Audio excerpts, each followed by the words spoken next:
You know what's wild? Some people hide gambling addictions before marriage, others hide secret families, but this person, they hid a $16.9 million company.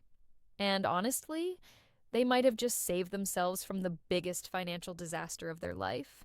Because when the wedding bells stopped ringing, guess who showed up with a notary in tow? Stick around, because this story is about to get absolutely insane.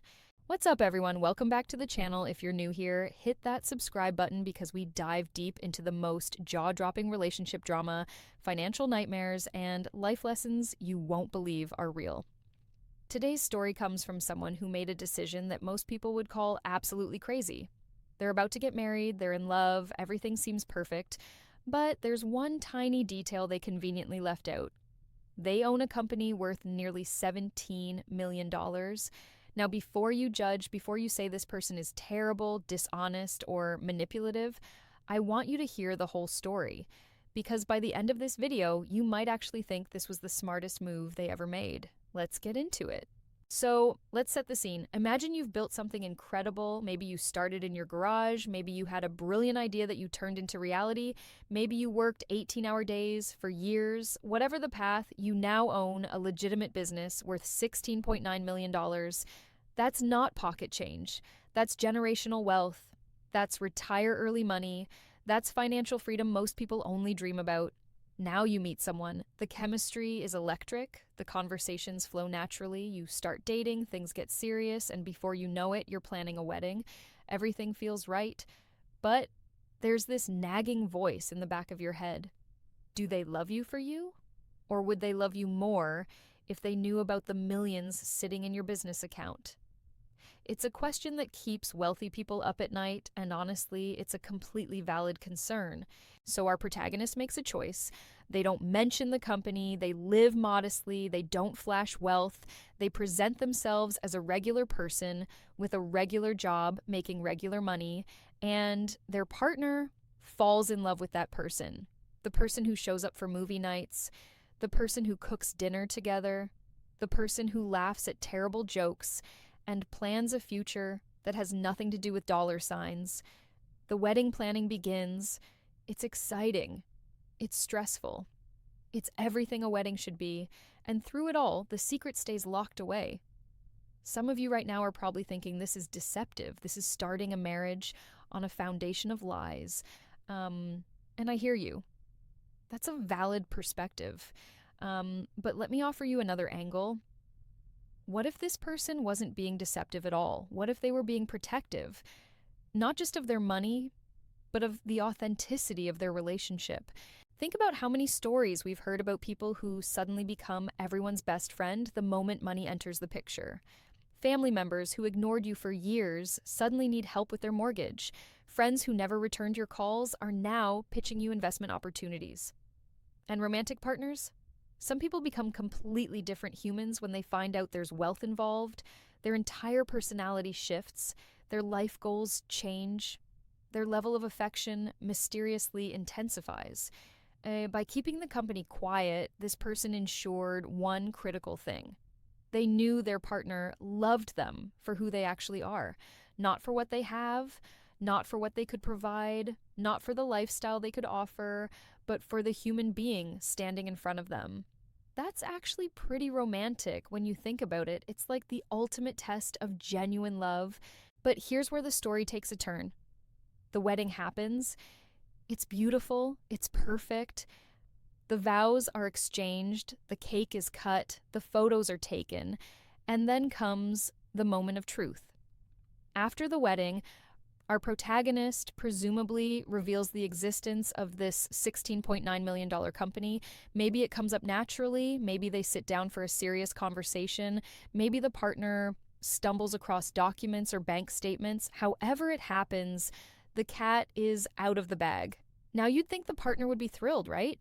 Surprise, honey. We're actually rich. We can travel the world. We can buy that dream house. We never have to worry about money again. But that's not what happened. Instead, according to our title, the family shows up with a notary.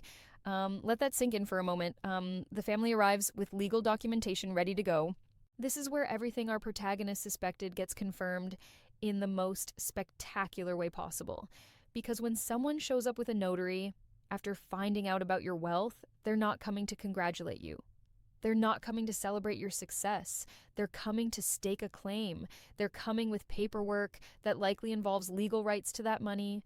Maybe it's about marital assets. Maybe it's about securing inheritance. Maybe it's about restructuring ownership. Whatever the specifics, the message is crystal clear. Now that they know about the money, they want a piece of it. Imagine the absolute vindication our protagonist must have felt in that moment. Every doubt they had about keeping the company secret just got validated. Every time they questioned whether they were doing the right thing, every sleepless night wondering if they should come clean earlier, all of it makes sense now. Because the family didn't show up with a notary when they thought their relative married someone ordinary. They showed up with a notary the second money entered the equation. This is the part of the story that really gets me. The family's behavior reveals so much about their true intentions.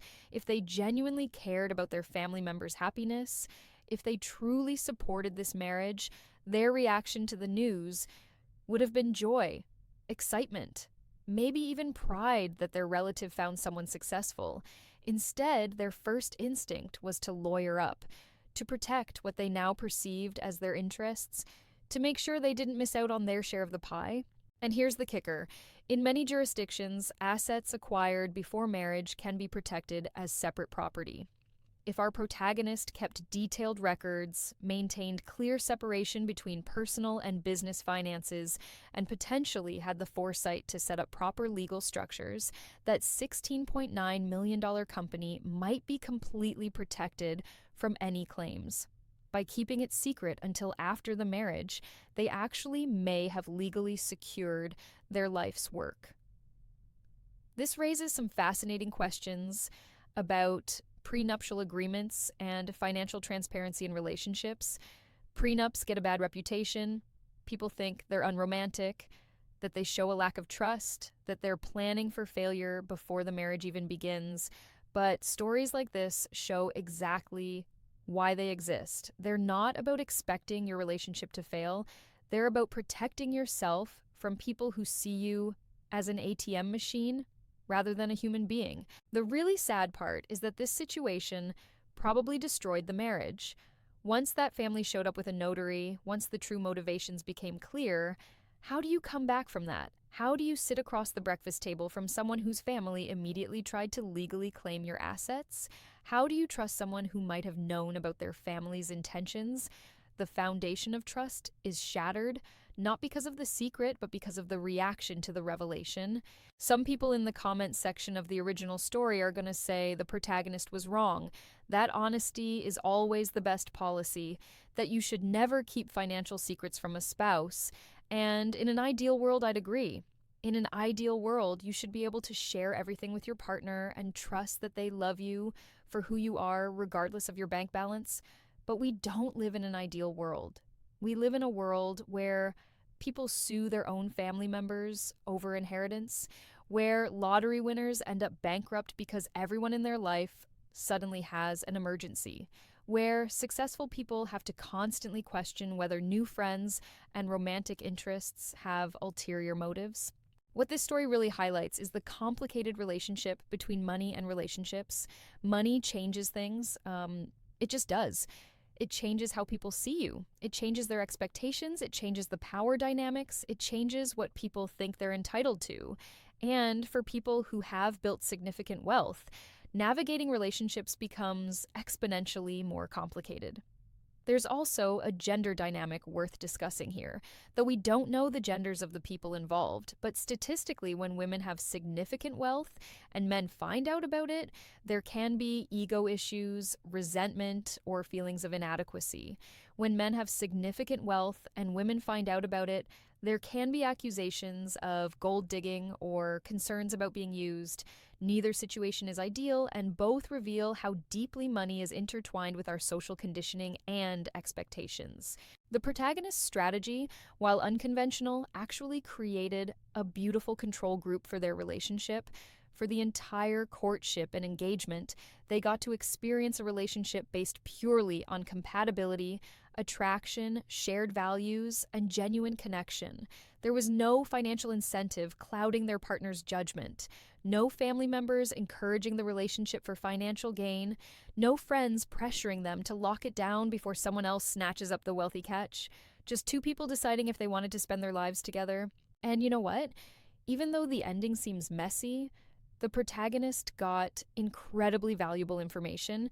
They found out exactly who they were dealing with. They discovered their in-law's true character. They learned what their spouse's family really values. That's information you can't put a price on. Well, actually, you can. It cost them a marriage. But it saved them potentially millions in future legal battles, divorce settlements, and family drama. Let's talk about the alternative scenario for a moment. Imagine if they had disclosed the company before the wedding. The partner seems excited, but not overly so. The wedding goes forward, everything seems fine, but slowly things start to change. Maybe the spouse starts making bigger purchases without discussion. Maybe they quit their job because, hey, why work when your partner's loaded? Maybe they start sharing information about the company's finances with their family. Maybe decision-making about the business starts involving people who have no right to be involved. It's a slow erosion of boundaries that's much harder to identify and address than the dramatic notary situation. Or even worse, imagine they disclose before the wedding and the partner's family convinces them not to sign a prenup because it shows a lack of trust. Then, a few years into the marriage, things fall apart for unrelated reasons. Now, in the divorce proceedings, that spouse is entitled to half of the business growth during the marriage, maybe even half of the entire company, depending on the jurisdiction and how assets are classified. That $16.9 million company could suddenly become an $8.45 million company, with the other half going to someone who contributed nothing to building it. The protagonist's approach, while unconventional and yes, potentially deceptive, actually protected them from all of these scenarios. They got to evaluate the relationship without financial complications. They got to see people's true colors, and they potentially protected their assets through timing and strategy. From a pure risk management perspective, it's actually brilliant. Now, I'm not sitting here telling everyone to hide their assets from their partners. That's not the message. For most people, financial transparency builds trust and allows couples to plan their futures together effectively. But this story exists in a different category. We're talking about generational wealth, life-changing money.